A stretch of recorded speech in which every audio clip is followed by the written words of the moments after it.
Bueno, oremos.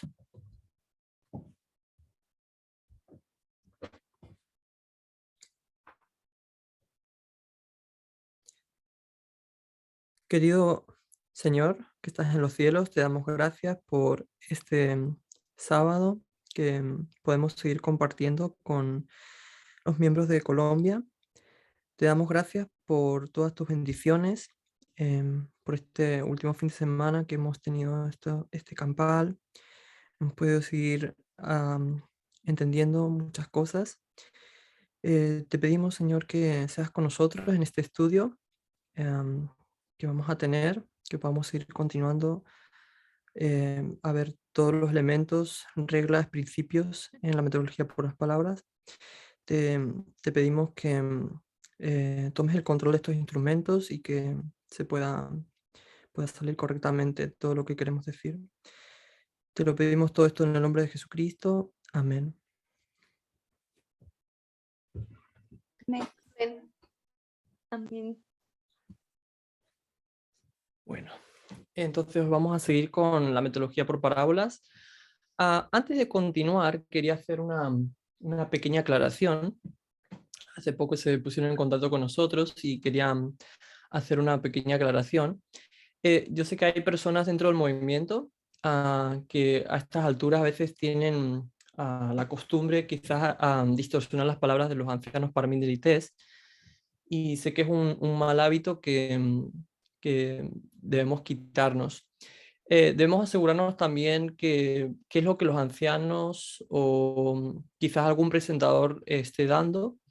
Sabemos que en la primera clase usamos los diccionarios Strong y Thayer, si recuerdan, para ver la definición de la palabra parábola, y nosotros fuimos a su raíz, vimos que es una palabra, su raíz es paraballo y luego es una palabra compuesta. Y eso no quiere decir que no se vayan a usar los diccionarios, porque el anciano Parminder nunca dijo eso, sino él dijo que lo único, no es lo único que nosotros vamos a usar, y hay otros elementos, reglas y principios que debemos usar para tener una comprensión más completa y más correcta. Entonces solo quería aclarar eso. Yo sé que la palabra parábola no vino de la nada. Nosotros nos basamos en los diccionarios para ver su definición y hemos presentado algunos elementos como comparar y contrastar, justaposición, quiasma, natural espiritual, alfa y omega, etcétera, para entender algunas palabras. E incluso hemos usado, en la anterior clase, ¿se acuerdan que Abigail usó matemáticas? Usó en las matemáticas, vimos también cortando ese cono, cómo podíamos sacar una parábola o cómo podíamos sacar otros tipos de cortes. Eh, entonces, nosotros vamos a seguir ampliando porque digamos que hemos sido muy limitados en lo que son las parábolas. Entonces, ahora aclarando ese malentendido, vamos a seguir con el estudio. Solo es una aclaración. Entonces, si nosotros queremos permanecer en este movimiento, si queremos permanecer de forma permanente en este camino, tenemos que llegar a un lugar en el camino con Dios, en el que no solo estemos escuchando la última información, sino la forma en que la gente expresa esto es diciendo que solo quieren escuchar el mensaje. Pero todos debemos saber que un ascenso espiritual intelectual, perdón, a la verdad, nunca ha sido suficiente para que una persona sea salva. Se requiere que cada uno de nosotros estudie por sí mismo para saber si algo es verdad o si no lo es. Y esto es parte de nuestro requerimiento en los votos bautismales, si recuerdan el voto número 5, que tenemos que estudiar. Entonces, el problema es que la mayoría de nosotros no hemos estado familiarizados y no nos hemos sentido cómodos estudiando por nuestra cuenta, o a veces hemos leído y no hemos sabido qué es lo que estábamos leyendo, o en realidad ni siquiera entendíamos lo que nos estaba presentando a través de la palabra de Dios. Pero por eso nosotros queremos pasar tiempo juntos repasando algunos principios con lo que podéis o no estar familiarizados, de los que habéis oído hablar, y cómo poner en práctica algunos de esos principios y conceptos. Recuerden que hemos hablado de este principio, alfa y omega, que lo vieron en la anterior clase con Abigail. Vimos los diferentes tipos de parábolas, pero vamos a ver que el estudiante de profecía aún requiere un conjunto de reglas o principios para que se pueda excavar en busca del tesoro escondido. Y las parábolas se elaboran con reglas específicas que están incrustadas en ellas. Y si nosotros las rompemos, podemos cometer errores o incluso no encontrar pues la información que estemos buscando, la información oculta.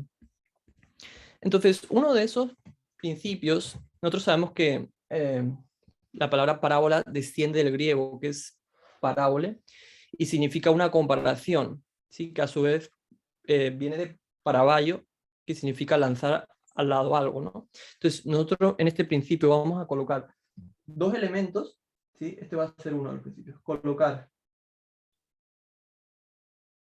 dos elementos uno al lado del otro.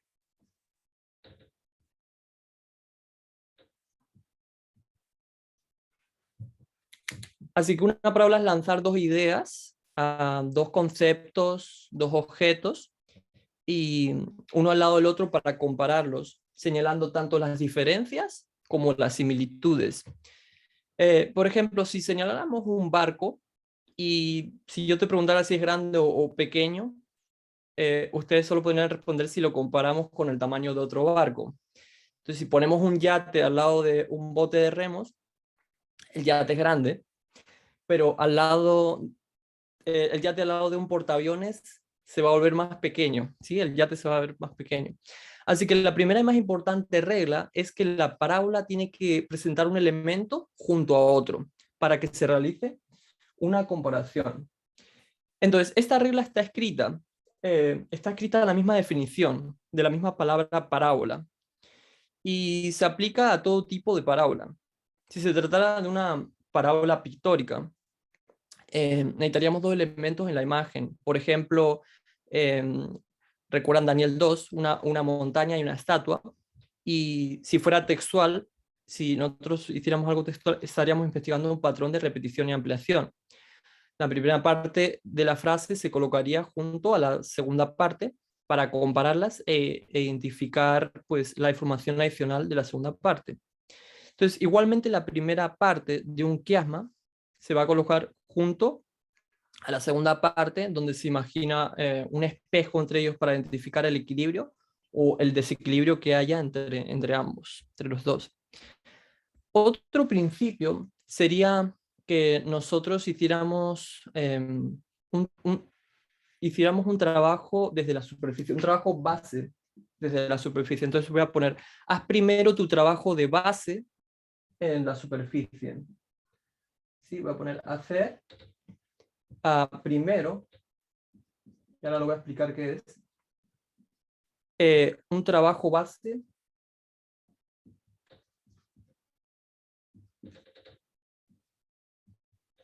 en la superficie.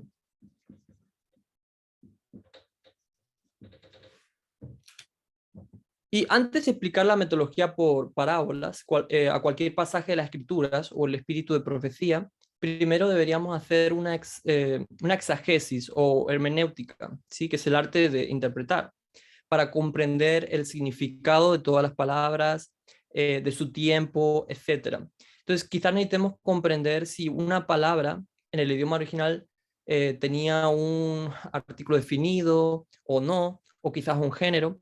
Entonces, eso nos daría una comprensión del texto superficial que primero se requiere antes de que se puedan excavar proactivamente en busca de los diamantes, de las gemas ocultas. Entonces, haríamos algo primero en superficie. Y tal vez buscando, tal vez buscando un quiasma, ¿sí? Una parábola natural espiritual o un patrón de repetición y ampliación, o incluso podríamos buscar alfa y omega. Entonces, esto es otro principio importante, ¿sí? Hacer primero el trabajo de base en la superficie. Entonces, sería usar la exagesis, usar la hermenéutica. Otro punto sería comprender la intención original. Lo voy a poner aquí, comprender la intención original. Entonces, tendremos que entender el contexto original de la escritura en la que queremos profundizar. Entonces, la pregunta sería, la pregunta sería, ¿cuál era la intención original del autor? ¿Sí? ¿Cuál es la intención original del autor? Entonces, ese sería otro principio que deberíamos usar. Entonces, si nosotros fuéramos ahora, si nosotros fuéramos a los 10 mandamientos, nosotros veríamos que Dios castiga a su pueblo hasta la tercera y cuarta generación. Todos estamos familiarizados con ese concepto, ¿sí? De primera, segunda, voy a borrar esto, tercera y cuarta generación. Y si ustedes fueran al libro de Joel, capítulo 1, vamos a ir ahora al libro de Joel, capítulo 1, nosotros vamos a ver que hay el mismo principio. ¿Sí? Entonces voy a poner primera, segunda, tercera y cuarta generación. Entonces, vamos a leer Joel capítulo 1. Alguien que tenga su Biblia en mano. Sandra, ¿estás por ahí? ¿O David? Oh, bueno. La busco. Vale. Joel capítulo 1, versículo 2.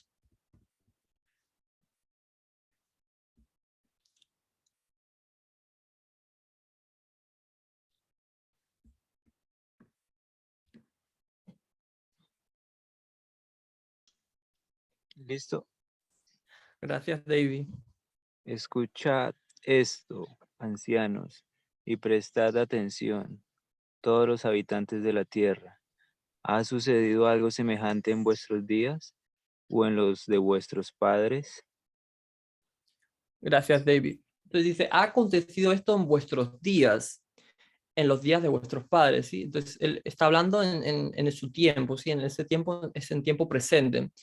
Ahora vamos a ir al verso 3, al versículo 3 del mismo libro. ¿Quieres leer el 3 también? Vale. Contaréis de esto a vuestros hijos, y vuestros hijos a sus hijos, y a sus hijos a la otra generación. Muchas gracias. Entonces, en el versículo 3, ¿cuántas generaciones de hijos menciona? De hijos.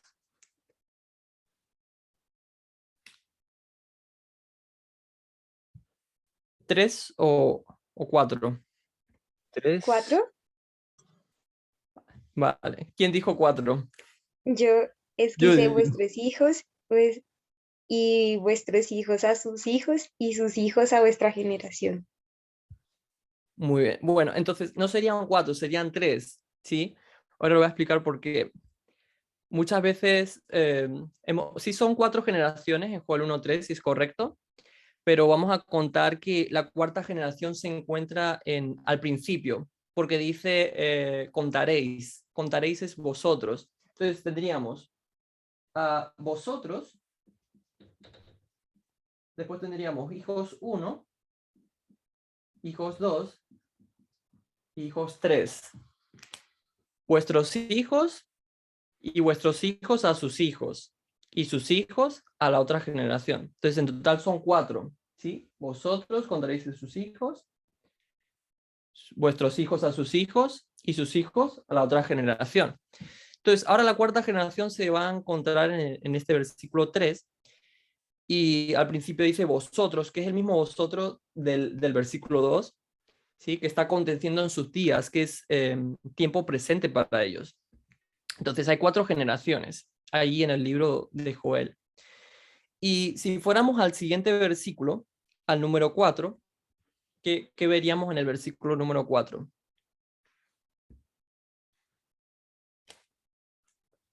Veríamos insectos, ¿sí? Versículo 4, que dice, lo que quedó de la oruga comió el saltón, lo que quedó del saltón lo comió el revoltón, y la langosta comió lo que el revoltón había quedado. Entonces, ahora no lo dice el versículo, pero necesitamos seguir reglas. Entonces, nosotros vamos a alinear los insectos con las generaciones, porque eso es lo que Dios está tratando de enseñarnos aquí. Y cuando hacemos eso, vamos a ver un principio que es traído. Entonces, voy a poner insectos, insecto 1, insecto 2, insecto 3, insecto 4. ¿Sí? Lo estamos alineando. Entonces vamos a ver un principio que traigo aquí. Es que los hijos va a terminar en la última generación, que es la cuarta. ¿Sí? Al igual que solo hay 4 insectos. Y así como los 10 mandamientos en Éxodo 20, nos habla de la tercera y la cuarta generación. Finaliza en la cuarta generación. Entonces lo que quiero que veamos es que aquí hay un principio simple. Nosotros tenemos la palabra hijos. ¿Dónde terminan esos hijos? Sabemos que no es en la primera generación, sabemos que no es en la segunda generación, ni en la tercera, sino que es en la cuarta. Entonces, así que esos hijos, ¿sí?, se van a convertir, voy a poner aquí hijos, se van a convertir en un símbolo de la cuarta generación. Entonces voy a poner hijos igual cuarta generación. ¿Sí? ¿Están de acuerdo?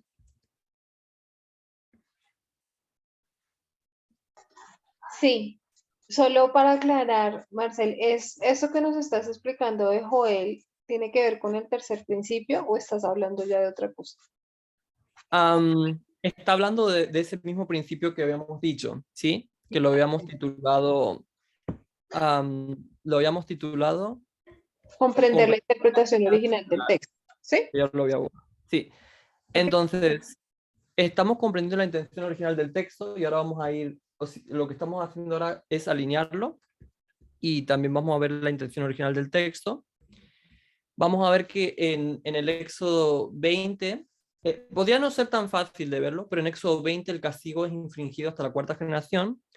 Y luego, si ustedes se acuerdan, también en Hechos 27 veíamos que habían 4 generaciones que rechazaban el mensaje profético de Pablo. ¿Sí? Agripa, su padre, el tío abuelo Antipas y su bisabuelo Herodes. Entonces, en Joel capítulo 1 vemos que hay 4 insectos que terminan y llegan a su fin. ¿Sí? Hay 4 generaciones que finalizan. Vamos a ver otro ejemplo también que sería en Daniel 2, hay ¿cuántos reinos? 4, ¿sí? Y luego llega a su fin, la controversia finaliza, la estatua es destruida. Entonces el número 4 habla de lo que es una progresión, ¿sí? Y también porque hablo del número 4, porque si recuerdan en nuestro anterior estudio, en el primero, hablamos de 1919, Conferencia General Adventista, y si ustedes se acuerdan, ese hito es importante porque es parte de esa destrucción progresiva del adventismo, ¿sí? 1919. Entonces, por eso también estamos conectando también con esto, las 4 generaciones. Pero también vamos a ver ahora un poco lo del contexto, ¿sí?, original.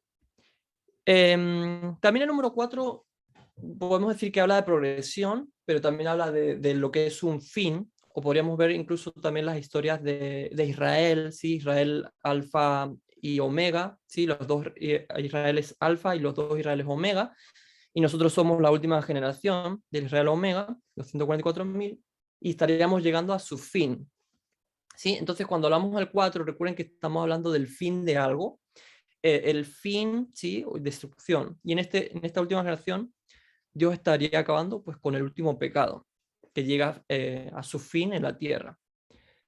Después seguiremos lidiando en el cielo.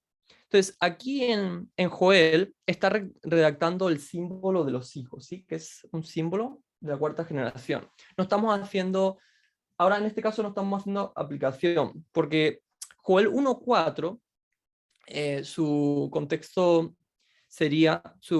original, habla, habla de los insectos, de las langostas, y si uno de nosotros tratara de entender esto como una parábola durante los últimos días, podría simplemente notar que las langostas representaban al Islam, ¿sí?, a poderes islámicos en la profecía bíblica, y Helen White, incluso en Conflicto de los Siglos, citaría a Josías Leach, ¿sí?, que es una profecía sobre el Imperio Otomano.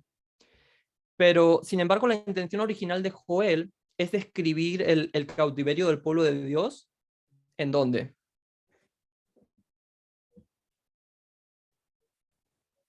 Sí, Babilonia. en Babilonia, correcto.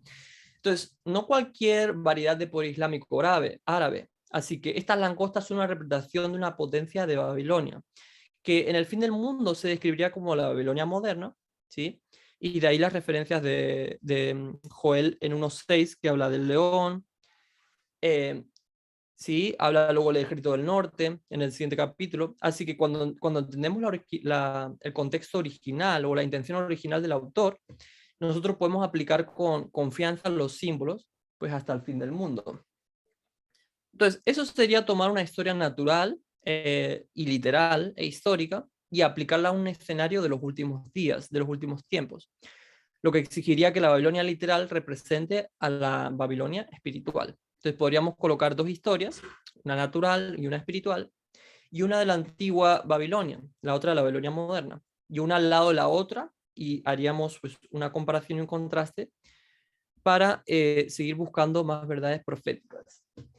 Entonces voy a borrar este pequeño ejemplo, ¿sí? Y ahora vamos a seguir con el siguiente principio. ¿Sí se entendió hasta aquí?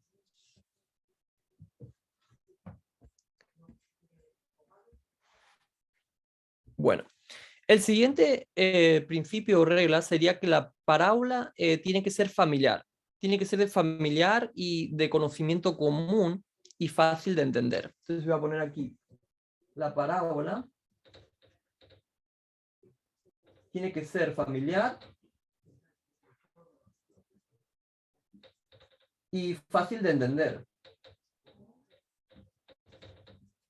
Fácil de entender.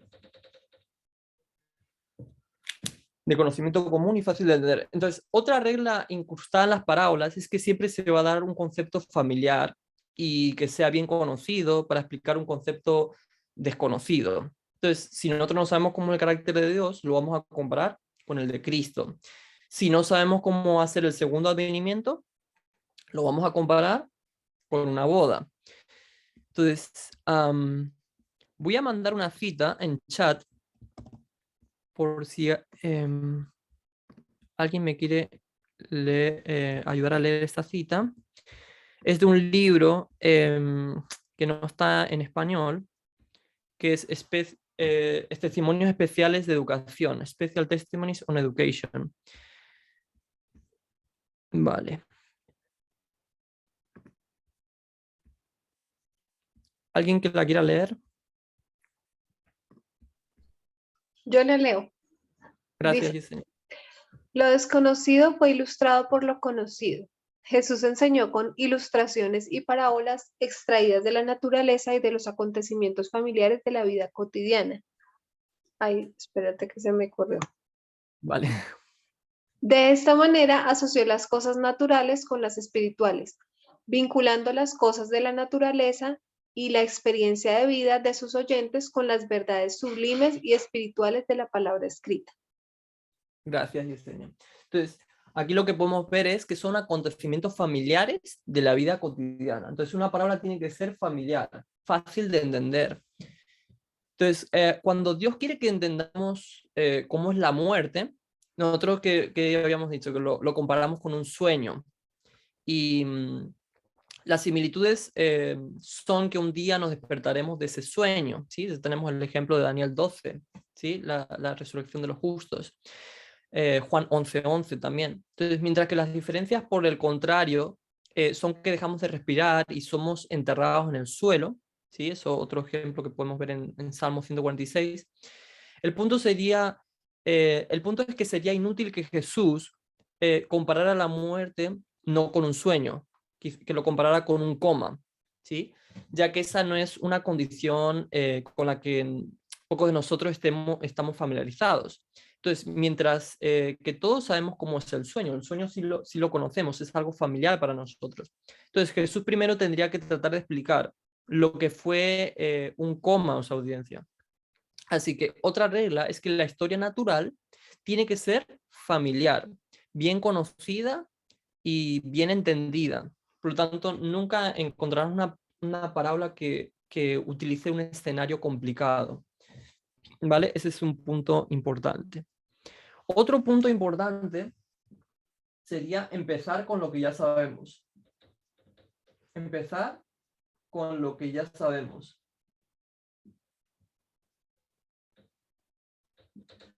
Empezar con lo que ya sabemos. Por lo tanto, cuando nosotros nos encontramos con una comparación y un contraste en las escrituras, cuando empezamos a buscar el tesoro que hay dentro de ella y comenzamos siempre con la entidad o el concepto, que ya tenemos más comprensión, si nosotros queríamos profundizar en Daniel 2, donde Dios va a poner una estatua y una montaña, nosotros vamos a empezar por la entidad que nosotros más entendemos. Así que si ya sabemos que una montaña representa un reino en la simbología bíblica, entonces miraríamos a la montaña para descubrir qué es la estatua y no al revés. Entonces, si la montaña es un reino, entonces la estatua es un reino. ¿Se dan cuenta?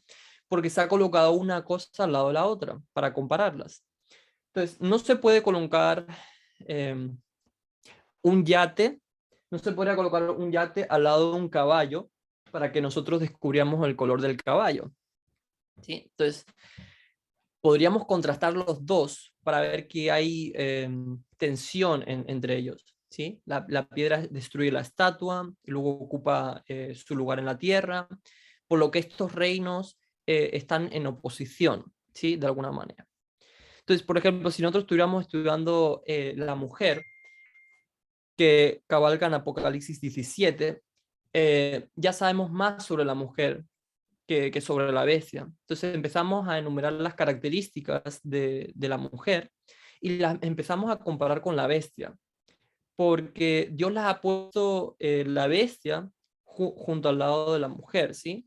Y recuerden que eso es cuando juntas dos cosas, ¿qué es? Es una parábola, ¿sí? Es una parábola, una profecía.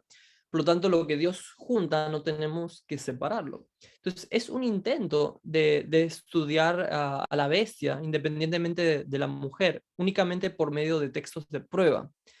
Pero si nosotros ya sabemos que la mujer es un poder religioso, entonces lo vamos a poder comparar con la bestia y no al revés. Y esta es una regla principal que es utilizada en las parábolas naturales y espirituales. ¿Sí? Entonces, empecemos con lo que nosotros ya sabemos y entendemos.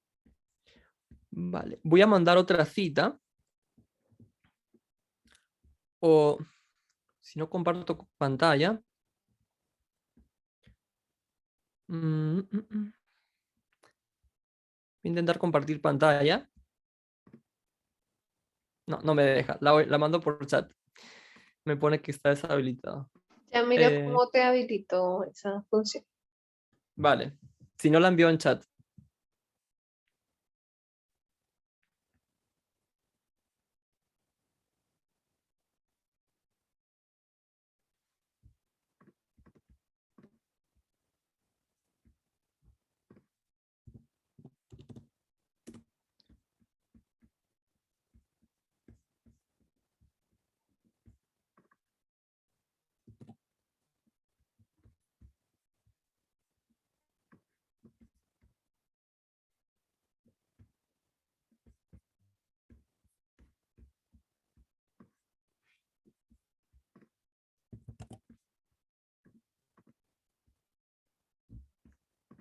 A ver si me deja ahora. Vale.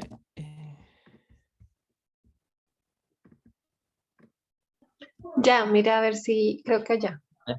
Voy a mirar a ver si me deja compartir. Listo. Vale, tengo una cita de palabras de Villaga Maestro. Fíjense lo que dice. ¿Alguien me quiere ayudar a leerla? Y yo puedo leer. Vale, muchas gracias.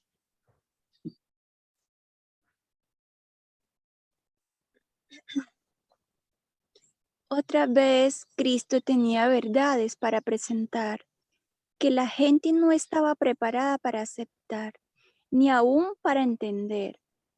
Por esta razón también Él les enseñó en parábolas, relacionando Sus enseñanzas con las escenas de la vida, la experiencia o la naturaleza cautivaba su atención e impresionaba sus corazones.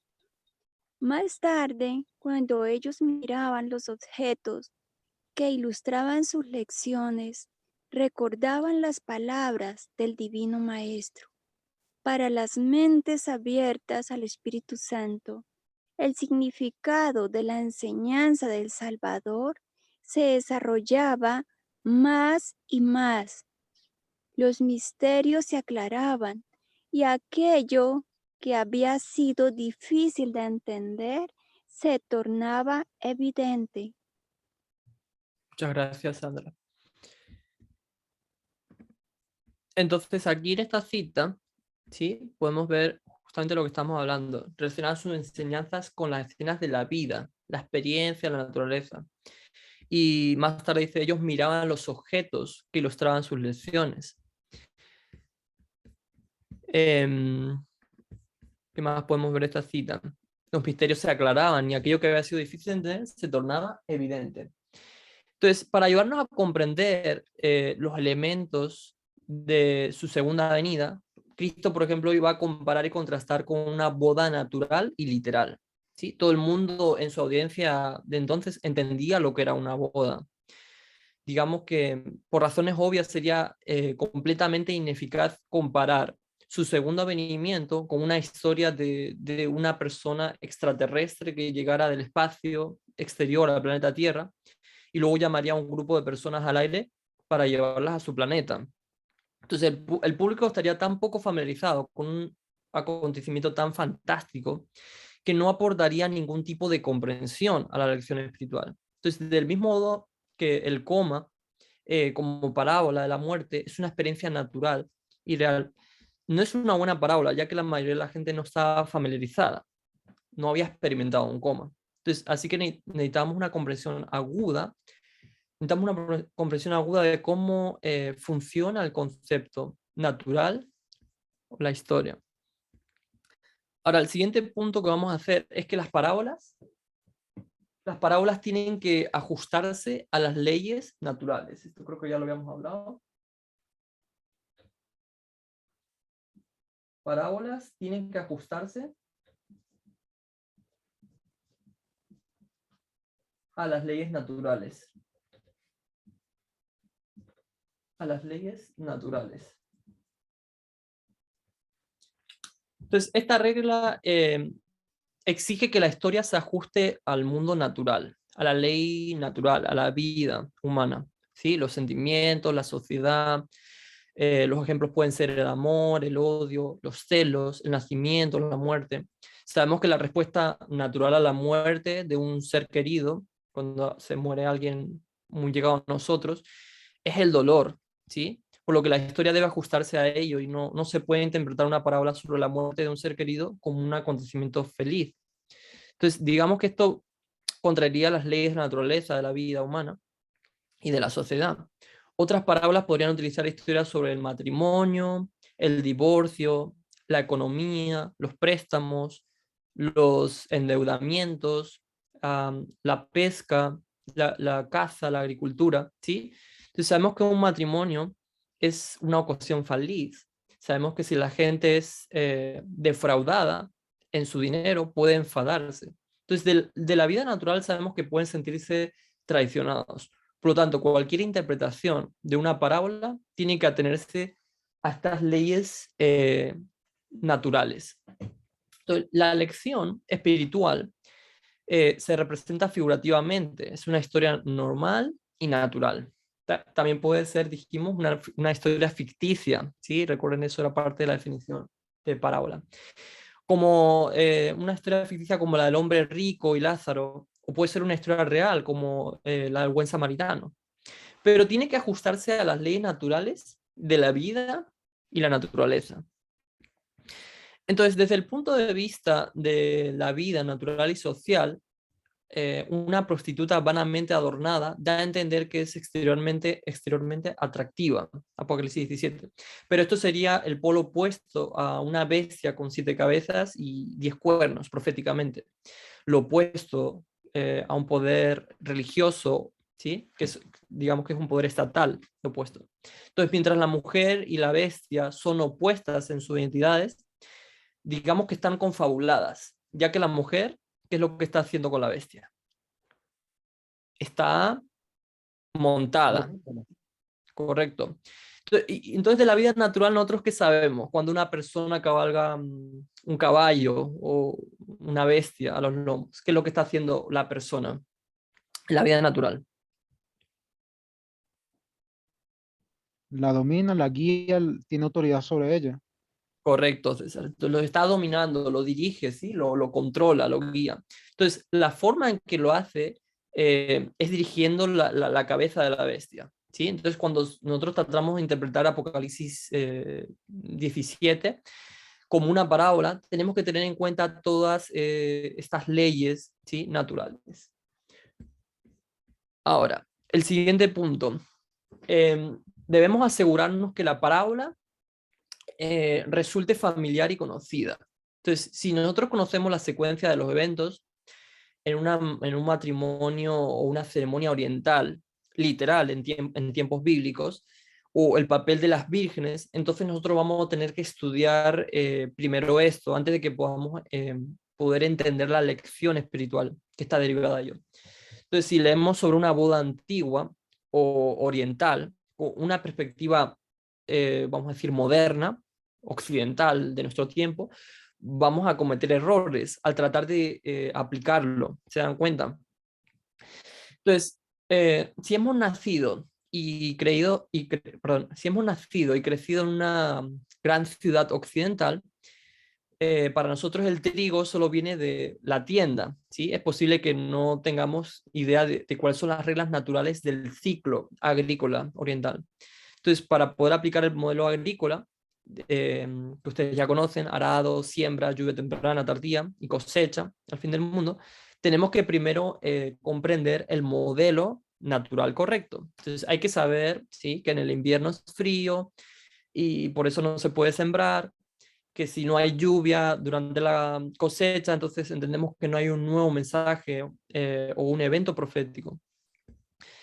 Ahora, otro punto más a tener en cuenta es las leyes naturales tienen que estar de acuerdo con las leyes espirituales. ¿Sí? Eso creo que habló un poquito también Abigail con uno de los ejemplos de las ovejas. Entonces, no solo hay que entender correctamente las reglas de los fenómenos naturales, sino que esas reglas del mundo natural tienen que seguir las reglas del mundo espiritual. No se puede vamos a decir, no se puede comparar a Jesús con un pastor y a nosotros con sus ovejas y luego afirmar que en el mundo natural un buen pastor va a proteger a su rebaño, pero con Dios es diferente. Entonces, la primera regla de interpretación de William Miller es cada palabra debe tener su propia relación con el tema. Así, pues no se puede decir que el mundo natural de las ovejas sigan a sus pastores, pero cuando la Biblia compara a los pastores con los líderes designados, se supone que no debemos seguir sus indicaciones, porque en otros textos de la Biblia dice que no hay que confiar en el hombre, ¿sí? Entonces, si la historia natural dicta que las ovejas siguen a su pastor, entonces este hecho tiene que tener su propia relación con el tema. Así que, de nuevo, la regla natural de la ley debe seguir la regla espiritual de la ley y no puedes decir, pero es diferente con Dios. Entonces veremos que algunas palabras tienen más peso o importancia que otras y eso es de esperar, pero por ejemplo, si nosotros tomáramos una palabra importante, si por ejemplo una palabra importante no tiene valor moral, entonces ustedes sabrían que lo más probable es que esté en el texto, ¿sí? Ya que tiene valor, ya que tiene un valor profético, pero que está oculto, pero debe tener su propia relación. Un ejemplo de esto es como cuando vamos a Hechos 27 y vemos que no tiene valor moral saber que había 276 personas en el barco en Hechos 27, por lo que se sabe con certeza que esta información va a tener un valor profético o oculto para el final del mundo. ¿Sí? ¿Recuerdan Hechos 27 cuando está Aristarco, Lucas están en el barco y son 273 más ellos 3, 276? Ahora, otro punto interesante que debemos entender es cómo ahogar el ruido. Abigail había hablado sobre las reglas correctas y ella habló también sobre el ruido. Entonces, ahora bien, hay otra regla que parece estar en oposición con la regla anterior. Sí, y se trata de identificar el ruido en la historia. Y Abigail había hablado sobre deshacernos del ruido, ¿sí? Entonces voy a expandir un poquito más sobre esto. Entonces el ruido es un término dado a la información que es irrelevante, ¿sí? Es una historia o es una información que no tiene relación con la lección espiritual. Ella había dado un ejemplo sobre las ovejas, si se recuerdan. Entonces cuando las ovejas siguen a su pastor, nosotros sabemos que las ovejas caminan a cuatro patas y esto es ruido y puede ser identificado como tal, porque la forma es que nosotros vamos a seguir a los líderes, al pastor, no lo vamos a seguir también como lo hacen las ovejas físicamente, no a cuatro patas. Entonces, no lo seguimos literalmente al trabajo y luego lo seguimos a su casa, mientras que las ovejas hacen literalmente esto, ¿sí? Ellas siguen a su amo, si las lleva físicamente de un lado a otro. Entonces, cuando se aborda un texto como una parábola, hay que preguntarse, ¿qué se nos está enseñando? ¿Qué nos está enseñando esta parábola? ¿Nos está enseñando a caminar literalmente, físicamente, o nos está enseñando a seguir la guía de nuestros líderes de la iglesia? Entonces, podríamos nosotros identificar la diferencia entre cada palabra, ¿sí? Cada palabra tenga su relación adecuada con un tema, ¿sí? Y el ruido. Entonces, la parábola también está enseñando a los líderes de la iglesia cómo guiar a su rebaño, ¿sí? Con amor, con cuidado, advirtiéndoles que como las ovejas, la gente tiene esa mala costumbre o tiene esa mala tendencia, vamos a decir, a seguir simplemente a la persona que va adelante sin saber por qué. Entonces, sabemos que son criaturas de hábitos irreflexivos. Por lo tanto, si un falso líder o una falsa influencia se levanta en su rebaño, no deben simplemente ignorarlo y decir simplemente mostraremos amor a ese falso líder o tolerancia a esa falsa influencia. Si se hace, se arriesga a perder pues el rebaño. Entonces, otra regla de Miller es que las figuras a veces tienen dos o más significados diferentes. Y en otras palabras, los símbolos pueden tener más de un significado. Jesús es el buen pastor, pero también se le compara con un cordero en la Biblia. Y así que no podemos usar números 27 para mostrar que nuestros líderes de la iglesia terrenal son pastores y luego afirmar que Jesús es su cordero, por lo que tienen que seguirlos. Digamos que la lección que Dios quiere que aprendamos de Juan es que Jesús es nuestro sacrificio por el pecado, por lo que no se puede utilizar para alegar que Él debe seguir, que Jesucristo debe seguir a los humanos de la iglesia. Entonces, cada palabra, recuerden, tiene que tener su apropiado peso y sentido. Entonces, la frase que hemos dicho de cavar y buscar un tesoro escondido es una parábola adecuada en sí misma. Porque nosotros cuando estamos cavando físicamente en busca de un tesoro escondido, literal, vamos a necesitar ¿qué cosa? Fuerza, paciencia, trabajo duro para esa excavación, ¿sí? ¿Se dan cuenta? Vamos a necesitar esa habilidad para poder excavar espiritualmente. Y es comparativamente gratificante. Helen White dice, la enseñanza de las parábolas era popular y suscitaba el respeto y la atención, que ningún método de instrucción más eficaz podría haber empleado Jesús. Y esto se lo voy a dar. Esto es Palabra de Vida del Gran Maestro, página 11, párrafo 1. ¿Sí? Las parábolas en ese tiempo eran populares y dice que suscitaba el respeto y la atención y que ningún método de instrucción más eficaz podría haber empleado Cristo. Entonces, esta labor es esencial en este momento, ya que es inconcebible que fracasemos en nuestro mensaje y misión en esta etapa. No podemos dar el grito de guerra a menos que descubramos las verdades restantes que hasta ahora no han sido descubiertas y se han mantenido en secreto desde el inicio de su palabra. Y la metodología de las parábolas es la única manera de descubrir estas verdades esenciales, sin las cuales no podemos navegar con éxito. Y ahora vamos a pasar al siguiente punto. Yo sé que estoy seguro que todos ustedes han oído hablar de esto, ¿sí? Y si han estado en una presentación antes, en otras presentaciones lo habrán visto. También sé que la mayoría de la gente ignora también cómo es esta idea de alfa y omega, ¿sí? Y cómo fue floreciendo nuestro movimiento. Y también lo que realmente significa. Si recuerdan, Abigail comentó, ¿sí? Que alfa y omega también es una parábola. Y,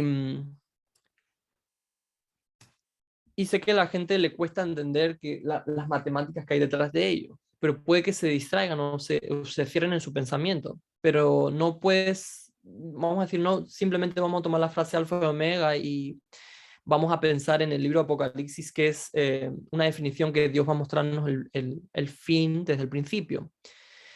Es importante, espero que puedan ver las reglas y el principio que hay detrás de algunas cosas que estamos enseñando. Porque si nosotros no podemos ver cómo las parábolas funcionan a través de la profecía, vamos a estar atrapados en la posición de tener que escuchar ideas que la gente va a presentar sobre la profecía. Incluso vamos a rechazarlas o aceptarlas, pero no saber realmente si son correctas o no. Porque no tendremos las herramientas personales para analizar estas cosas.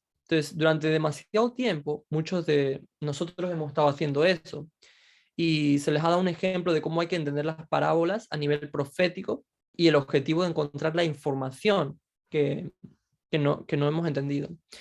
Ahora bien, en relación con esto, generalmente no leemos con atención. Yo sé que a veces no leemos con atención y de hecho incluso abusamos de la regla número 1 y 5, ¿sí? No solo se trata de estas reglas, pero las utilizamos para resaltar esta cuestión. Y tenemos la costumbre de romper la regla número 5. Yo sé que si rompemos una regla, rompemos todas. Y menciono solo estas porque estas son las más fáciles de recordar. Recuerden que la regla número era considerar cada palabra. Y la regla 5, dejar que el pasaje se defina por sí mismo. No permitiremos que eso ocurra y si nosotros no lo hacemos, si tomamos un texto, un párrafo fuera de su contexto, sin ver lo que dicen los pasajes que rodean, es fácil que nos equivoquemos y podamos llegar a errores. Entonces, la razón por la que menciono todo esto de esta manera es para mostrar a las personas que son escépticas sobre la necesidad de un estudio personal y detallado, ¿sí? Y creo que se equivocan y creo que tenemos que estudiar por nosotros mismos. Y eso lo dice todo el mundo. Pero el problema es que la mayoría de la gente no tiene ni idea cómo estudiar, ¿sí? Y nosotros ya hemos nombrado algunas reglas y principios para que podamos tener esa habilidad.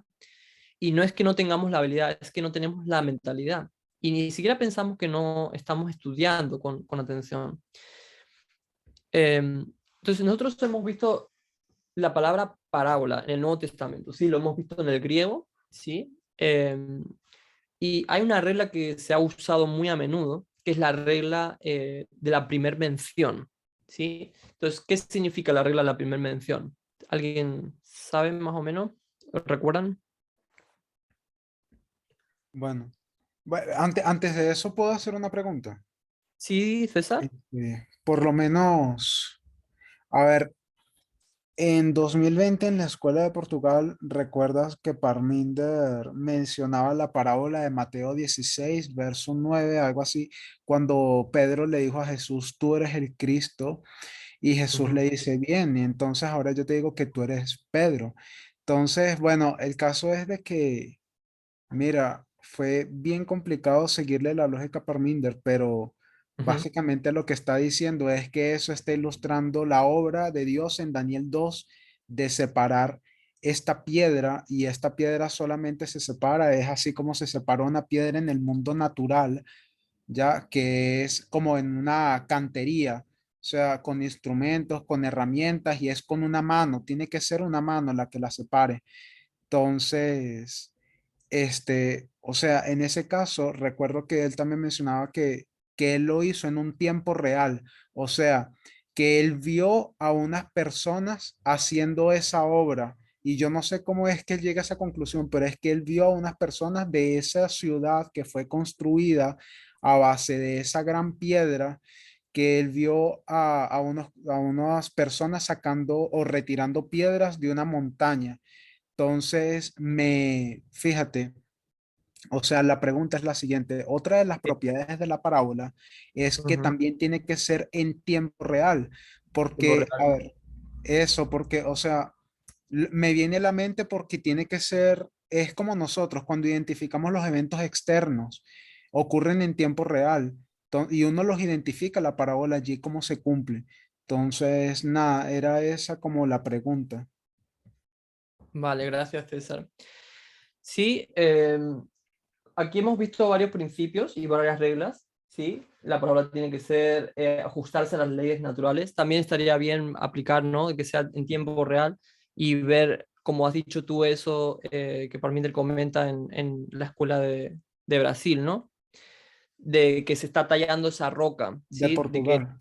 ajá, de Portugal, se está tallando, ¿no? Se está haciendo un trabajo, ¿sí? Y de hecho eso en Daniel 2 también, cuando hablaba de que la roca no es con mano, pero en realidad sí es, no es, eh, si vamos a ese pasaje creo que lo dice, ¿no? Y muchas personas creo que llegaban a esa conclusión, a veces se equivocaban con el tema este de lo de la mano, ¿sí se recuerdan? Sí, exacto, y es por eso un punto tan importante, porque eso demuestra de que tiene que haber una mano allí, aunque el texto diga que es sin mano, tiene que haber una Ajá, mano. claro, porque si no estaría contradiciendo uno de esos principios, de esas reglas. Exacto.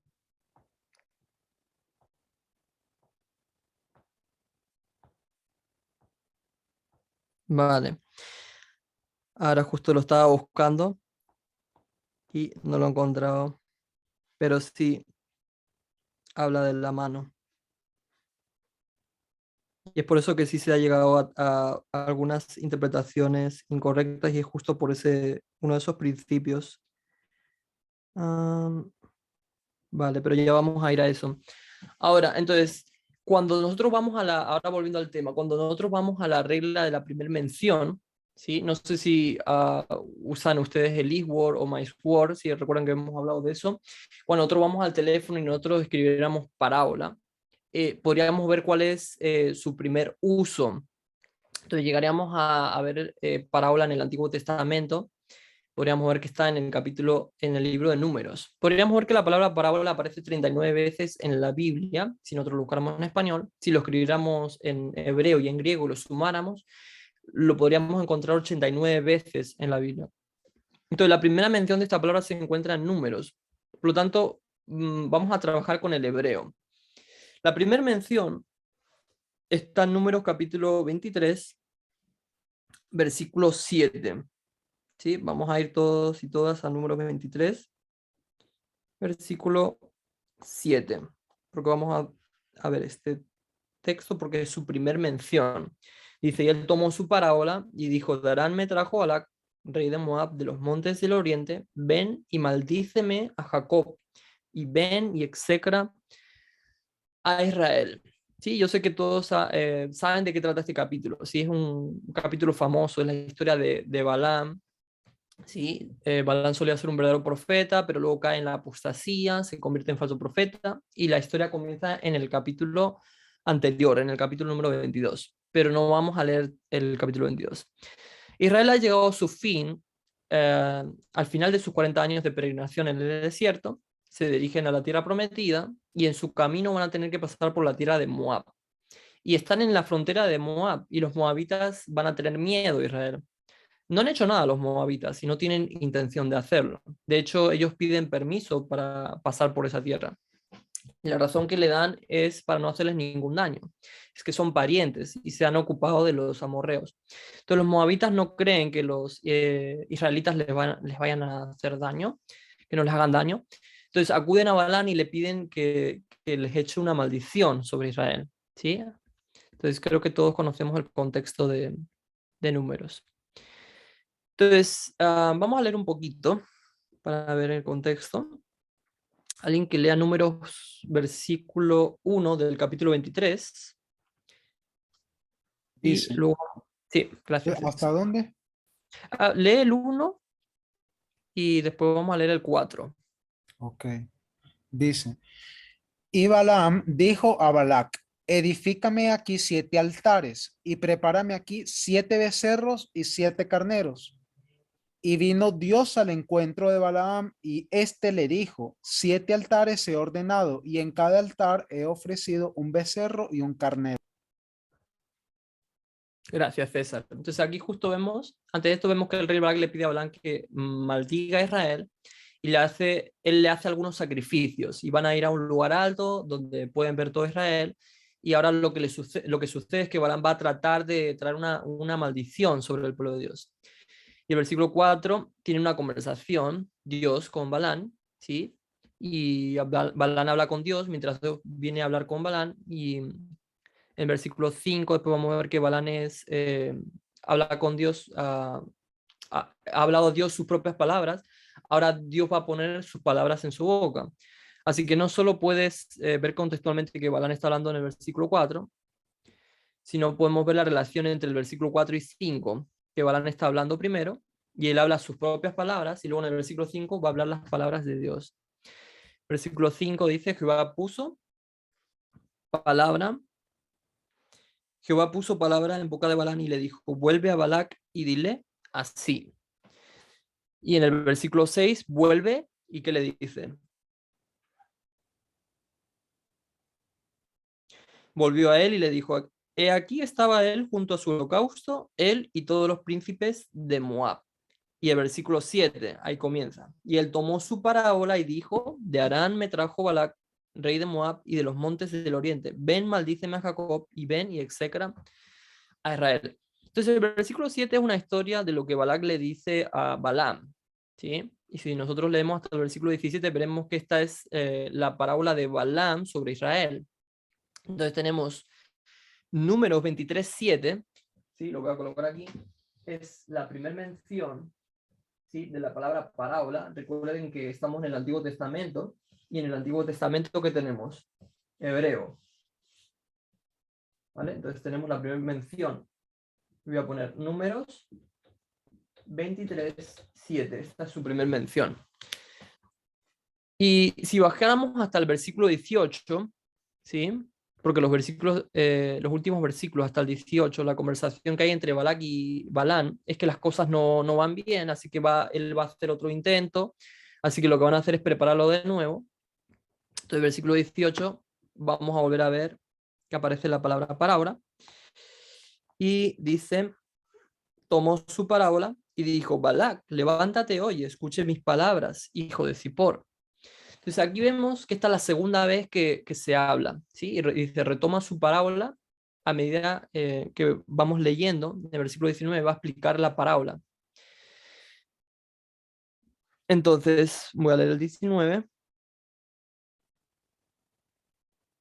Dice, Dios no es hombre para que mienta, ni hijo de hombre para que se arrepienta. Y él dijo, y no hará, habló y no lo ejecutará. Versículo 25. Entonces Balac dijo a Balaam, ya que no lo maldices, tampoco lo bendigas. Entonces ya ves que comienza a frustrarse, ¿sí?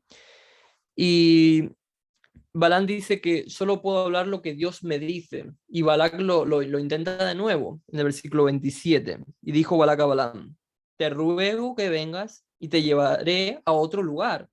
Por ventura parecerá bien a Dios que desde allí me lo maldigas. Se dan cuenta, vuelve a intentarlo. Y la historia continúa y llegamos al capítulo 24. Entonces vamos al capítulo 24, versículo 3. Entonces tomó su parábola y dijo Balaam, hijo de Beor, y dijo el varón de los ojos abiertos. Entonces, de nuevo él va a dar su historia, ¿sí? Su pequeña parábola, ¿sí? Y si ustedes siguen bajando, vamos a ir a otro versículo, al número 15, volveremos a leer que dice lo mismo. En su Biblia, a veces, en algunas Biblias pone parábola, en algunas pone oráculo. La mía pone, en Reina Valera 60, dice oráculo final de Balaam. Y tomó su parábola y dijo, Balaam, hijo de Beor, dijo el varón de los ojos abiertos.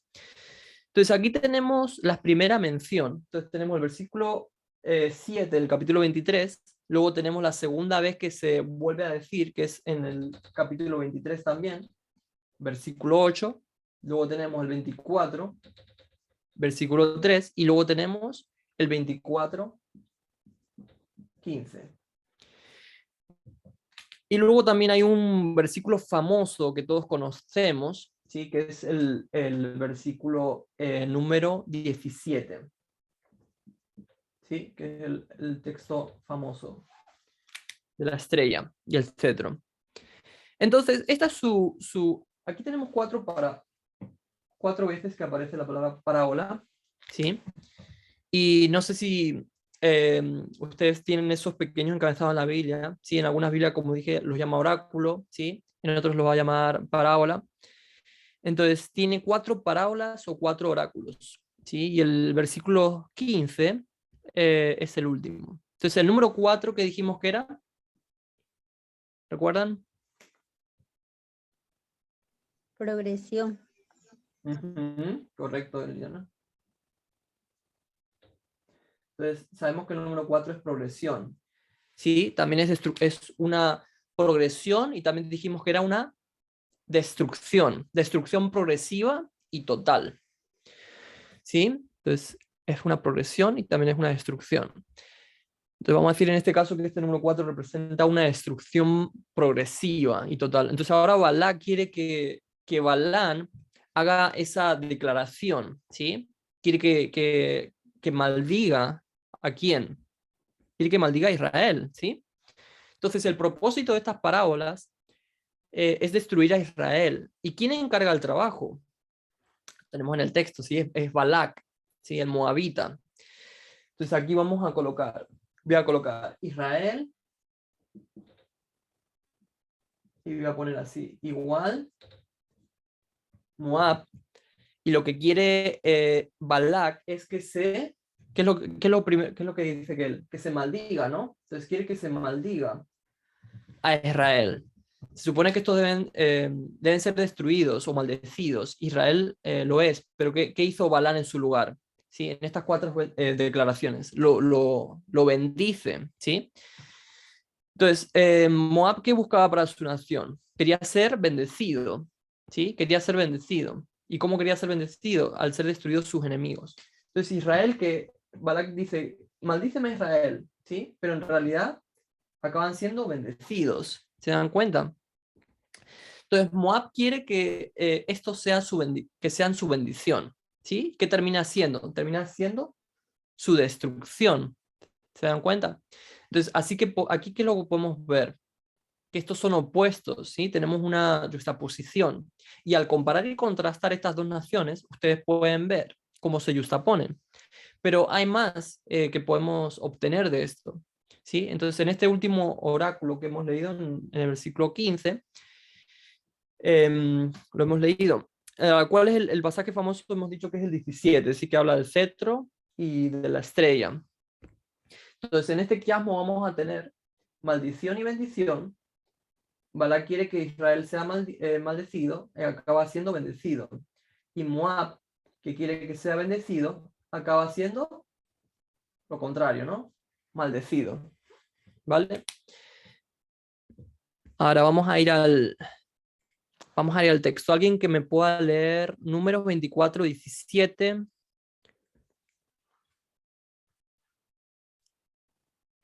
Yo. Gracias, Libardo. David. O que no sé quién. Yo, David. David. Gracias, David. Dice, yo lo veré, pero no ahora. Lo contemplaré, pero no de cerca. Una estrella saldrá de Jacob, se levantará un cetro de Israel. Aplastará las sienes de Moab y los cráneos de todos los hijos de Set. Gracias, David. Entonces, ¿de qué se trata este versículo? La última parte del versículo. Dice, herirlos las sienes de Moab. ¿Sí? Si nosotros fuéramos en inglés, podríamos ver que está hablando de los rincones de Moab. En español dice cienes. Entonces, hemos visto que el número 4 es una destrucción progresiva, ¿sí? Y en lugar de maldecir a Israel, son bendecidos, acaban siendo bendecidos. Entonces, en lugar de bendecir a Moab, acaban siendo maldecidos. Entonces, esta maldición está siendo profetizada como una destrucción progresiva. Y ocurre en el último oráculo, ¿se dan cuenta? Ocurre en el cuarto. Ocurre en el versículo 15. Y por eso hemos dicho que el número 4 es un símbolo, ¿no? De destrucción progresiva, de progresión. Y podemos imaginar que Balak no está contento, ¿sí? Se separan y se van. No vamos a entrar en toda la historia, sabemos que ambos al final mueren. Entonces ahora estamos mirando el versículo 17, este versículo famoso, el verso principal de la parábola. Entonces ahora estamos viendo que dice, lo veré, pero no ahora, lo contemplaré, pero no de cerca. No sé si podemos verlo en este pasaje, ¿sí? Pero ¿esto qué es? En este pasaje, ¿qué es lo que significa, David? Cuando tú ves, lo veré, pero no ahora, lo contemplaré, pero no de cerca. ¿Qué es lo que estaríamos mirando cuando dice, qué es lo que tú verías en este texto al leer esas dos primeras frases? Lo veré más no ahora, lo miraré más no de cerca. ¿Cómo lo podrías llamar?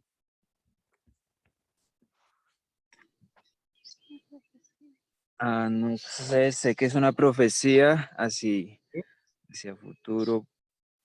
Es una profecía, correcto, sí. Pero ¿qué puedes ver en el pasaje? ¿Qué son esas palabras que tú puedes ver? ¿Cuál sería su, a ver cómo te lo puedo decir? ¿Cómo más lo podrías llamar cuando tú ves que una palabra está definiendo otra? ¿Qué se está haciendo en el texto? ¿Se está repitiendo? ¿Sí?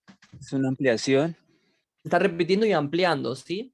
Entonces, cuando empezamos a hablar de repetir y ampliar, o de repetición y ampliación, Parminder dice que no es más que una parábola disfrazada, ¿sí? Voy a poner aquí el concepto repetir y ampliar, como parte también de estos elementos que estamos viendo. Ya estamos ampliando muchísimo más lo que es parábola. Repetir y ampliar. Entonces, cuando empezamos a hablar de repetición y ampliación, es una parábola disfrazada. Repetir y ampliar es otra forma de parábolas. Una frase va a ser usada para explicar otra frase, ¿sí? Se explican mutuamente. Vamos a utilizar este principio, ¿sí? Entonces, es la regla número 5. Vamos a decir que la Biblia va a ser su propio expositor. Entonces, tenemos que dice, lo veré, mas no ahora. Lo miraré, mas no de cerca. Entonces aquí voy a colocar, lo voy a colocar aquí, ahora. ¿Qué significa la palabra ahora? Lo veré, pero no ahora, dice, ¿sí? Voy a seguir leyendo. Lo veré, pero no de cerca. Entonces, ahora significa de cerca. ¿Se dan cuenta? Lo veré, mas no ahora. Lo miraré, mas no de cerca. En inglés creo que lo dice, me parece que lo dice diferente. Lo voy a comprobar. Parecido.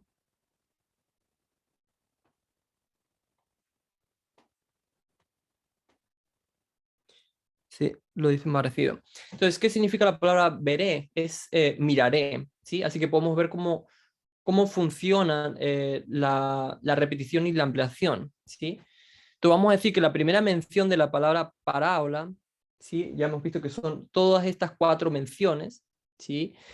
No voy a centrarme solo en este pasaje, ¿sí? Pero quiero ver cómo se usa la palabra contextualmente. Se utiliza a lo largo de estos 4 versículos, exactamente de la misma manera. Entonces, esta es la primera mención de la palabra parábola, ¿sí? Números 24, 7, y lo hemos seguido viendo en estos 4 versículos. Y se utiliza a lo largo de esos 4 versículos exactamente de la misma manera, si se han dado cuenta. Esta es la primera mención de la palabra parábola en las Escrituras, y es el primer pasaje que ya comienza usando parábolas, o incluso lo que podríamos decir también, repetir y ampliar. Voy a ponerlo de esta forma. Voy a poner, lo veré, ¿sí? Y su ampliación sería, lo miraré. Y lo siguiente sería, no ahora, ¿sí? Pero no ahora, más de cerca. Pero no ahora, que sería más no de cerca.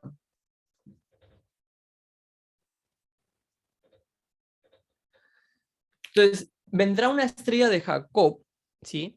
Y vamos a ver otra repetición y ampliación. Jacob, su ampliación sería Israel, ¿sí? Porque sabemos que Jacob era Israel por la historia, pero podemos tomarlo del versículo que lo está diciendo. Entonces dice Jacob e Israel, y luego dice estrella y cetro. Entonces voy a poner aquí Jacob igual Israel. Voy a borrar esto para que me entre.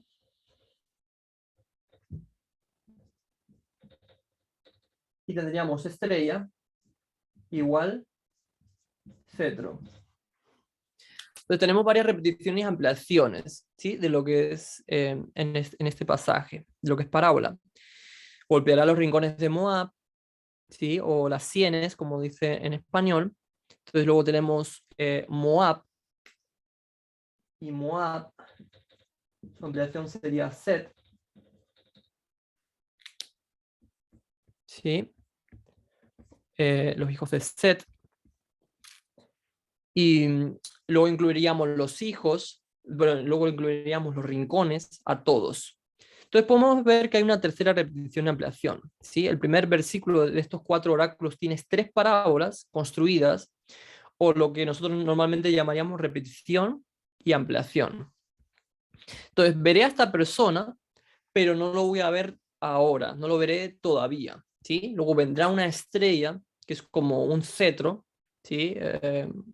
Una vara, algo que va a destruir, ¿sí? Todo. Y todo esto, ¿quién es el que va a destruir? Es Moab, ¿sí? Los hijos de Set. Entonces podríamos seguir leyendo para ver cuán extensa es esa destrucción, ¿sí? Vamos a leer el versículo 19 del mismo capítulo, el capítulo 24 de Números.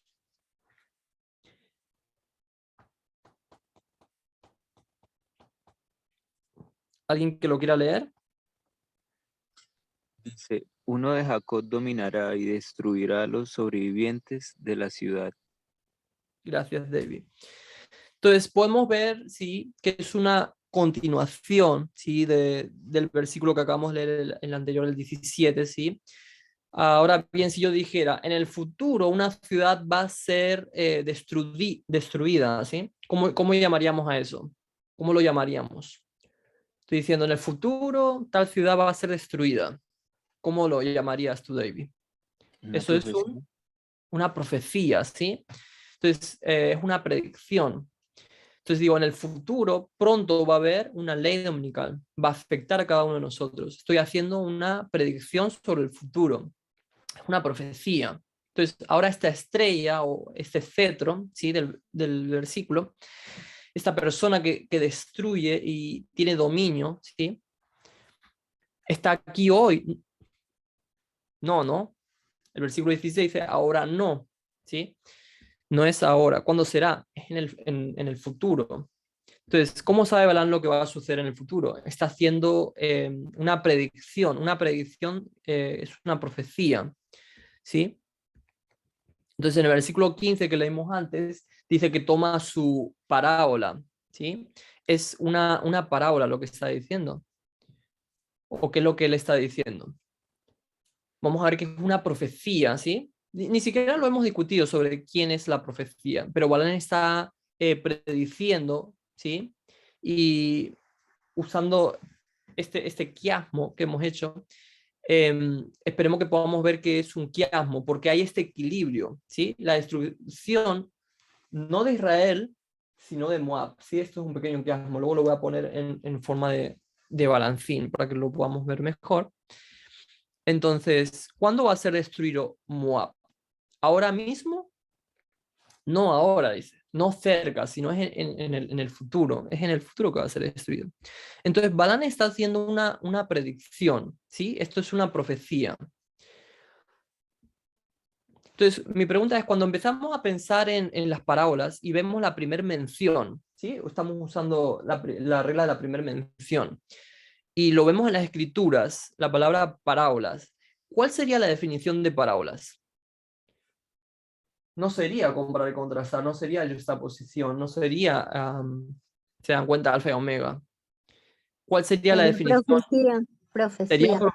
correcto, Liliana, sería profecía en esta primera mención que estamos mirando, ¿sí? Hemos visto esas 4 menciones que se están haciendo en números 23 y 24. Parábolas es igual a profecía, ¿vale?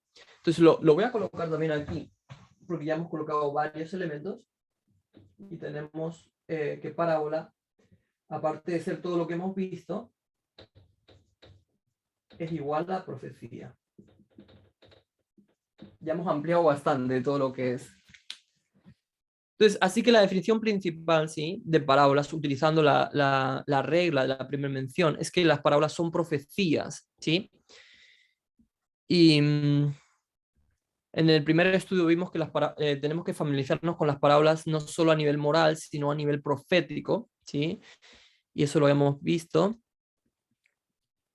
Y ahora vamos a leer un texto. Voy a compartir pantalla de nuevo. Del deseado de todas las gentes. Solo vamos a leer un poquito. A ver si lo puedo compartir. Si ven mi pantalla, ¿no? Sí, se ve. Vale, Sí. muchas gracias. Es un texto conocido, deseado de todas las gentes. ¿Alguien quiere leerlo? Yo. Gracias. Otra vez Cristo tenía verdades para presentar que la gente no... disculpa. Otra No te vez Cristo tenía verdades para presentar que la gente no, los magos habían visto una luz misteriosa en los cielos la noche en que la gloria de Dios inundó las colinas de Belén. Al desvanecerse la luz, apareció una estrella luminosa que permaneció en los cielos. No era una estrella fija ni un planeta, y el fenómeno excitó el mayor interés. Esa estrella era un distante grupo de resplandecientes ángeles, pero los sabios lo ignoraban. Sin embargo, tenían la impresión de que la estrella era de especial importancia para ellos. Consultaron a los sacerdotes y filósofos y examinaron los rollos de los antiguos anales. La profecía de Balaam declaraba: saldrá estrella de Jacob y levantaráse cetro de Israel. ¿Podría haber sido enviada esta extraña estrella como precursora del prometido? Los magos habían recibido con gratitud la luz de la verdad enviada por el cielo. Ahora esa luz se derramaba sobre ellos en rayos más brillantes. En sueños recibieron la indicación de ir en busca del príncipe recién nacido. Muchas gracias, Liliana. Entonces, ¿qué es lo que dice Ellen White acerca de la parábola? Ella le cambia la palabra, ¿se dan cuenta?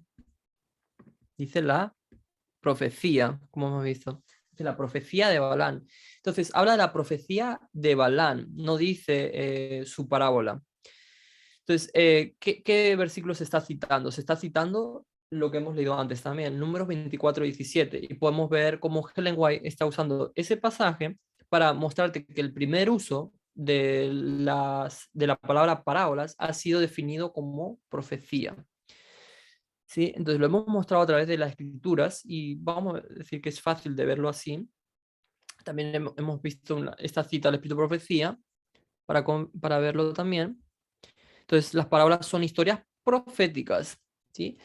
Entonces, todo esto significa que cada uno de nosotros son como estudiantes de profecía que somos realmente, que realmente estudiamos parábolas, ¿sí? Y estamos viendo las parábolas a este nivel también, como profecía. Entonces, esto que hemos visto aquí es un quiasma, ¿sí? Es un quiasmo, y ahora lo vamos a ver de una forma ilustrada. Recuerden que hay un tipo de balancín, ¿sí? Donde juegan los niños. Y esa es la forma que nosotros lo vamos a ilustrar como un balancín, como una balanza, ¿sí? Entonces, aquí lo voy a colocar de esa forma. Voy a colocar, ¿sí? Con su ayuda. Entonces, esto lo vamos a ilustrar aquí. En este lado, ¿qué vamos a poner? Liliana, ¿qué pondrías en este lado? Bueno, Ahí colocaría ¿sí? Vamos a colocar esta estructura aquí, en este balancín. ¿Qué colocaríamos? Israel, Correcto, Israel. correcto. Entonces, en este lado izquierdo vamos a colocar la I de Israel, ¿sí? Y en el otro lado, ¿qué vamos a colocar, Liliana? A Moab. Correcto. ¿Te das cuenta? Entonces, en un lado ponemos Israel y para equilibrar en eso, en el otro lado vamos a colocar a Moab. Ahora bien, se suponía, Liliana, que Israel iba a ser maldecido, ¿sí? Israel, primeramente quería Balak que fuera maldecido. Entonces, en este lado vamos a poner maldecido. Pero ¿cómo termina siendo? Bendecido. Bendecido, o sea, ¿te das cuenta? Entonces, por lo tanto, se supone que iba a recibir una maldición. Y Moab iba a recibir, ¿qué iba a recibir Moab? Iba a recibir Moab iba a recibir una... maldición. Vale, entonces ahí vamos a ir colocando poco a poco. Israel tenía que ser maldecido, pero fue bendecido. Moab, sí, que tenía que ser bendecido, termina siendo maldecido. ¿Se dan cuenta? Y Moab es el que deseaba la bendición, ¿sí? Y esto es lo que ellos deseaban, y esto es lo que ellos no lo reciben, ¿sí? Entonces quiero que veamos este equilibrio, ¿sí? Esta es una explicación pictórica de lo que es un quiasmo, ¿sí? Y es importante. Entonces, Israel en este lado va a ser bendecido, ¿sí? Entonces, ¿qué pasa si nosotros si nosotros borráramos, por ejemplo, voy a ponerlo esto al revés, voy a poner maldecido y bendecido. ¿Qué pasaría si nosotros borráramos esto del quiasmo? ¿Qué pasaría con el balancín? Se inclinaría de un lado más hacia a otro. Correcto. No se equilibraría, ¿sí? ¿Se dan cuenta? Entonces no lo podemos borrar. Entonces lo que quiero que veamos es que en la historia, ¿sí? Que Moab pide, que dice que se haga, dice que se maldiga a Israel, ¿sí? Quiero que se maldiga a Israel. Y vemos que lo contrario a maldecir es bendecir. Entonces, si maldice a esta gente, ¿a quién bendice? ¿Sí? Entonces podemos ver que hay un equilibrio en ese momento, ¿sí? Pero el pasaje termina diciendo que Moab va a ser maldecido. Dice en alguna parte del texto que Israel va a ser bendecido. No lo dice, ¿no? ¿Sí? Pero sabemos que tiene que ser así. Porque, Claro, no lo dice. claro, porque hay que equilibrar esta maldición con una bendición. Entonces, lo que quiero que veamos es que si empezamos a pensar en los quiasmos, podemos empezar a rellenar la información oculta, la información que nos falta. Incluso si no estuviera en el texto, imagínense que hay cosas que a veces sí están y pues se puede rellenar más fácil, pero imagínense que no estuviera, hay cosas que no están y nosotros decimos, pues mira, tenemos solo 5 piezas de información, voy a borrar esto. Tenemos 5 piezas de información, pero gracias a tener esas piezas que tenemos, vamos a poder encontrar la pieza que falta, ¿se dan cuenta? Y eso es lo que comentó también Abigail en la anterior clase, que los quiasmas, como la que dijo, son muy, muy poderosos, ¿sí? Y este es un ejemplo. No sé si ya me he ido del tiempo. ¿O todavía tenemos tiempo, Yesenia? Pues creo que tenemos unos 10 minutos más para concluir, aunque si te falta Me más falta tema muy para... poquito. Ok. Sí, voy a hacer el último punto, pero quería preguntar si quedó bien claro este punto del quiasmo. Pues sí, para mí sí. Sí, Amén. creo que sí, quedó claro. Muy bien. Entonces, eso es lo que podemos hacer con los quiasmos, ¿sí? Sé que hacer estos pasajes, ¿sí? Al tener esas piezas de información que vamos colocando, a veces cuando no tenemos esa pieza que nos falta, al ponerlo en un balancín es que nosotros vamos a poder encontrar esa pieza. Yo creo que hice un ejemplo también con lo de la montaña y la estatua, ¿sí? Que si de la montaña salía algo, de la estatua tenía que salir algo. Si lo que salía de la montaña era bueno, lo que salía de la estatua era bueno, ¿se acuerdan? Entonces, esto es lo que quiero decir con estructuras o patrones, ¿sí? Lo que deberíamos ser capaces de empezar a hacer es de si cualquiera de estas 6 piezas de información, si una de ellas faltara en nuestro estudio, nosotros tenemos las 5 otras piezas restantes, ¿sí? Y podemos encontrar la pieza que nos falta, que es la sexta. Entonces, este es el concepto de quiasmo, de comparar y contrastar. Entonces, hemos visto, para resumir un poquito, hemos visto la primera regla, la primer mención, ¿sí? La regla de la primera mención, y hemos usado el texto de prueba, hemos encontrado parábola en el capítulo 23 de Números, y luego en el capítulo 24, pero en estos pasajes está siendo usada como una profecía. Entonces aquí tenemos esa otra definición, de que parábola también es profecía. Entonces en el primer versículo, estos 4 oráculos, o 4 profecías, que de hecho vamos a decir que no son solo 4 profecías, sino que es una singular, ¿sí? ¿Y cómo lo sabemos? Porque nosotros hemos visto el tema del número 4, ¿sí? Que es una profecía dada en 4 pasos. Y hemos dicho que el número 4 se trataba de destrucción progresiva. En este caso, destrucción progresiva de una nación. Entonces, está pidiendo una destrucción progresiva de Israel y Dios va a convertir la maldición en una bendición. Por lo tanto, se ve obligado a hacer una maldición sobre Moab en lugar de la maldición que se buscaba. Entonces, en el pasaje que trata de esto, se trata de repetir y ampliar lo que ocurre 3 veces en un versículo. Esto es un montón de repeticiones y ampliaciones en un solo versículo. Entonces, para el próximo estudio, quiero que lean la página 41, el deseado de todas las gentes, y ahora lo que vamos a hacer es leer un poquito de ese párrafo. Vamos a leer las 3 primeras, la primera frase de esa cita. Voy a compartir mi pantalla un segundito para que ustedes la vean. Vale, ¿sí la ven?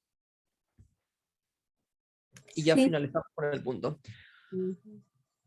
Vale.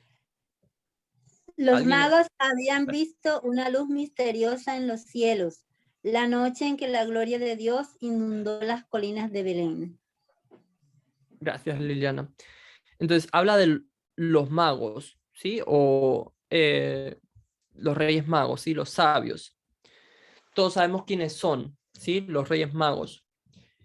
¿Quiénes son los sabios en la profecía bíblica? Los entendidos. Los entendidos, correcto, ¿sí? Son las personas que entienden, son las personas sabias. Por lo tanto, quiero sugerir que es la gente de este movimiento, ¿sí? Somos nosotros, que está siendo descrita en estos pasajes. Porque se supone que nosotros somos los sabios, pero también dentro del movimiento también, ¿qué hay? Lo contrario de sabio, hay personas que son insensatas, ¿sí? Y eso es lo que podemos ver en la parábola de Mateo 25. 5 sabias, 5 insensatas. Entonces, estos reyes magos, estos sabios que vienen con 3 regalos, ¿sí? Con 3 dones, ¿sí? Y la razón por la que son sabios es porque ellos van a entender algo, ¿sí?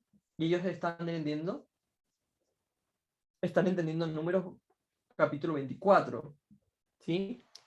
Y el versículo que hemos leído antes, que es el versículo 17.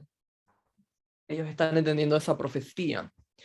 Ellos entienden eso, entienden lo que significa, ¿sí? Y eso lo que significa para ellos, si lo están entendiendo en su tiempo, nosotros vamos a ver también un poco, en el siguiente estudio vamos a ver un poco más ese ejemplo, ¿sí? Y vamos a ampliarlo un poco más, pero esos sabios, esos reyes magos están entendiendo lo que significa ese pasaje, ¿sí? Y nosotros tenemos que entenderlos. Si nosotros no lo entendemos, ¿sí? Significa que nosotros vamos a ser insensatos o insensatas, ¿sí? Y es una forma peligrosa de ser, ¿sí?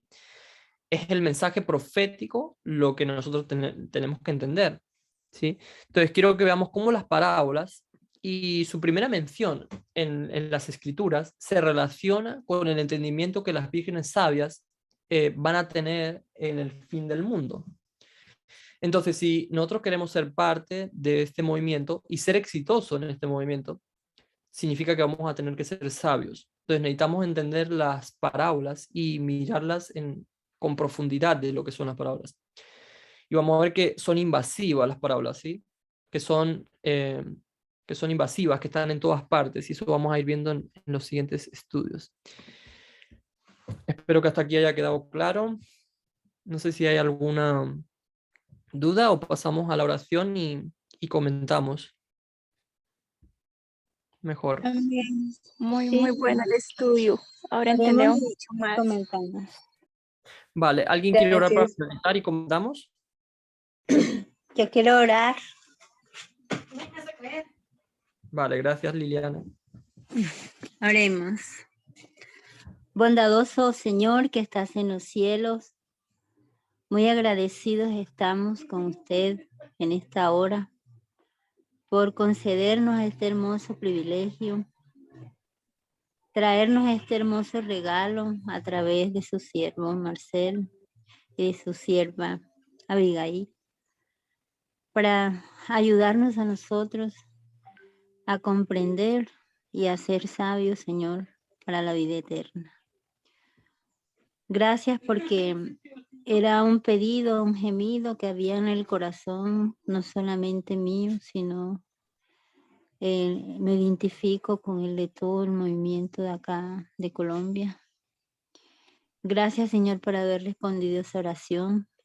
Te imploramos una doble porción de tu Santo Espíritu para que podamos, Señor, tener habilidad y tener esa comprensión 100% de lo que tú esperas de nosotros para poder, Señor, ser lo que tú quieres que seamos, verdaderos maestros. Bendícenos en esta semana, bendícenos de manera individual a cada uno y conforme a tu misericordia concédenos los deseos de nuestros corazones. Lo imploramos en el nombre de Jesús. Amén. Amén.